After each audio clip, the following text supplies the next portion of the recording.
7년 전 진실이 드디어 모두 밝혀졌습니다.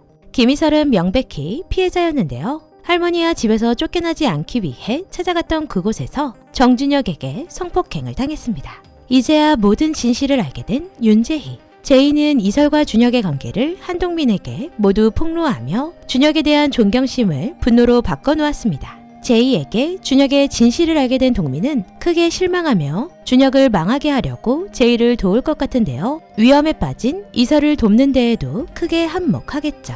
한편 형산동 철거 참사 피해자인 나순옥 할머니의 유가족이 김이설이란 사실을 참사 가족을 통해 알게 되자 이설에 대한 생각이 서서히 바뀌게 되었는데요. 거기다 7년 전 철거 관계자들을 만나 도움을 요청하러 간 이설이 준혁이 있던 술집으로 얼결에 가게 되고 임신까지 했다는 사실을 알자 제이는 왜 이설이 그동안 자신에게 이혼을 하라고 했는지, 왜 복수를 꿈꿨는지 알게 되었습니다. 결국 서한숙을 찾아가 분노를 하며 우리라는 표현까지 했는데요. 이제는 이설과 한 배를 타기로 결정한 걸까요? 이설은 제이에게 만나자며 문자를 보내왔습니다. 사실 드라마 공작도시에서 하도 낚시질을 하다 보니 이것 또한 서한숙이 제이를 엿먹이기 위해 이설의 이름으로 연락한 건 아닐까 생각도 들더라고요.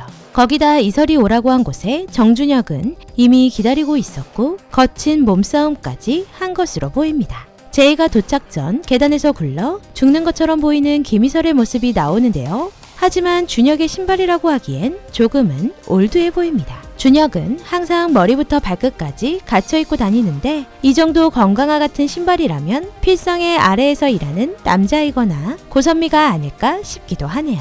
하지만 이설과 싸워 준혁은 몸에 상처도 입었기에 자신이 죽인 줄 알고 서한숙의 손을 잡으려고 하는데요. 정준혁은 결국 꼼짝없이 자신의 치부를 서한숙에게 준 셈이 되었습니다. 정치계에 입문을 하게 되면 이 치부를 가지고 서한숙은 자신의 손 위에 정준혁을 놓고 맘대로 움직이게 할 것 같네요. 비상강은 맘 같아선 김희설이 죽은 것이 아니라 제이와 짜고 죽은 척해 정준혁과 서한숙을 한 방 먹였으면 좋겠는데 사실 이건 펜트하우스 때나 가능한 것이겠죠. 드라마 공작도시를 보면서 욕심 많은 제이가 쓰레기 같은 정준혁을 만나 영부인 자리까지 탐을 내고 있는 모습을 보며 굳이 왜 이렇게까지 할까 싶은 분들이 많을 텐데요. 타고난 능력을 갖고 있는 제이가 단순 상류층을 꿈꾸는 것이 아닌 가져보지 못한 제일 꼭대기 파워를 갖기 위해 욕심을 내는 것도 누구나 꿈꿀 수 있는 건 아닌가 싶습니다. 하지만 이미 상류층과 강한 파워를 가진 서한숙과 이주연에게는 윤재희는 그저 더러운 것을 외부로 흘려주는 하수구 같은 존재, 그 이상도 그 이하도 아닌 것 같네요.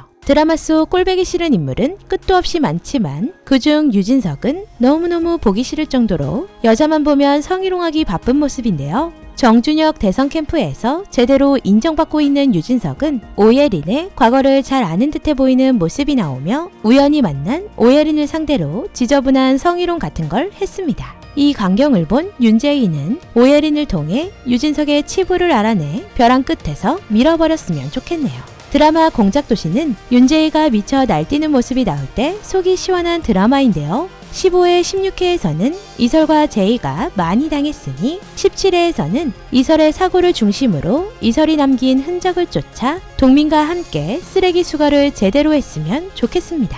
이설이 16회에서 죽음으로써 제이는 준혁을 더 이상 구제할 수도 없는 인물이라는 것을 깨닫고 이 모든 사건의 주범인 서한숙을 상대로 싸울 준비를 하고 있는데요. 자신이 아끼던 이설의 죽음과 맞바꾼 준혁과 한숙을 무너뜨릴 증거들을 모아 철저히 아주 빈틈없이 끝내버리길 바라며 드라마 공작도시 16회 리뷰 17회 뇌피셜 마치도록 하겠습니다. 오늘도 재미있게 보셨다면 좋아요, 구독 부탁드립니다.